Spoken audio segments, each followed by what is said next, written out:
Ladderman steps into the unknown. Ladderman had lived his whole life in the little village at the end of the dusty road. The sun rose each morning over the rooftops, bathing the world in gold, but Ladderman only felt the weight of curious, unfriendly gazes. From the moment he could remember, Ladderman's ladder-shaped head had attracted attention. Children whispered, adults stared, and everywhere he went, people called him names. Each day felt longer than the last. He often dreamed of another place, somewhere beyond the tired fields and judgmental eyes, a place where he might belong. So, on a warm spring afternoon, Ladderman packed his bag, straightened his rungs, and stepped toward the distant town he'd heard about in bedtime tales.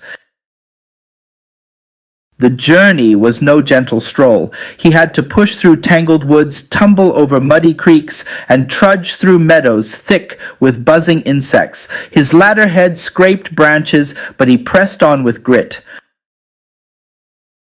As the sun set behind a line of black trees, Ladderman came upon a bridge, broken in the middle. A young girl stood stranded on the far side, tears streaking her face. The rushing river roared below her feet.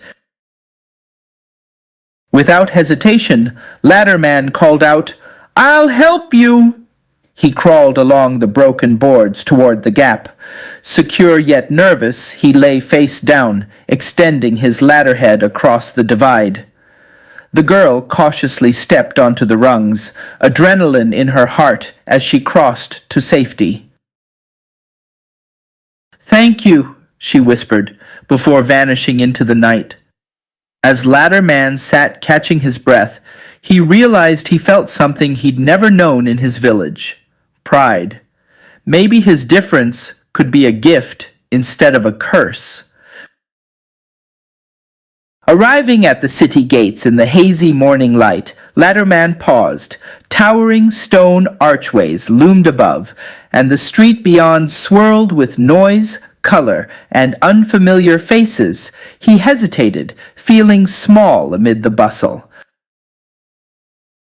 Inside, he wandered lost through crowds, his ladder head attracting plenty of double takes and whispers, but fewer jeers than before. Curious onlookers gave him space, but also a second chance, something new to him. In a busy square, he saw a painter struggling to hang a giant canvas. Wordlessly, Ladderman offered himself. The painter, surprised but grateful, hoisted the canvas atop Ladderman's head to finish his mural. A small audience gathered, clapping and laughing with genuine warmth. Soon, children were asking to climb his rungs for a better view, and shopkeepers waved him over to help with decorations or to reach shelves high above. Each time, Ladderman felt courage replace shame. He was being seen for what he could do, not how he looked. It wasn't always easy. Now and then, a stranger would laugh or snap a cruel photo. Whenever that happened, Ladderman remembered the bridge, the painter, and the help he'd given. He stood a little taller after each unkind look. As days passed, townsfolk began greeting him by name. He helped organize a festival, stringing lanterns from rooftop to rooftop. For the first time, Ladderman found friends who celebrated his uniqueness rather than fearing or mocking it. One evening, as lanterns glowed above the city, Ladderman gazed at the skyline, dotted with dreams. He understood that courage wasn't about never being afraid. It was about taking steps anyway, rung by rung, into the unknown.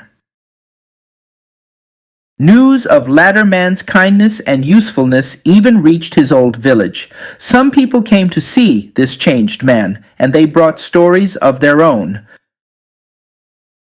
Ladderman's journey taught him and others that standing tall as who you truly are takes courage. And sometimes the things that set you apart are the very things that help you climb to your greatest heights.